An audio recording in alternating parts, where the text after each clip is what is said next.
আজ আমার ছেলে খাবে চিকেন, তো এখানে আমি সব কিছু কেটে কুটে রেডি করে রেখেছি। তারপর এখানে সাদা তেল দিয়ে দিয়েছি। সাদা তেলটা হয়ে যাওয়ার পর আমি একটু জিরে ফোড়ন দিলাম, তারপর একটু রসুন ফোড়ন দিচ্ছি, আদা ফোড়ন দিচ্ছি, আবার পেঁয়াজটাও দেবো। তারপর ভালো করে এটা লাল লালভাবে ভাজা হয়ে যাবে।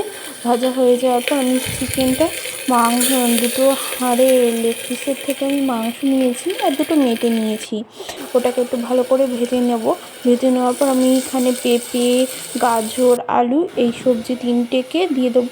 দিয়ে একটু ভালোভাবে নাড়াচাড়া করে ওর ভিতরে আমি চালটাকেও দিয়ে দেবো।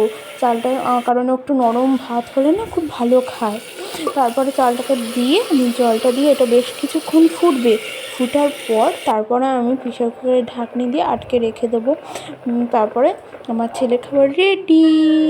তো আমার ভিডিওটা যদি ভালো লেগে থাকে অবশ্যই লাইক, কমেন্ট আর শেয়ার করে দেবে। Tata bye.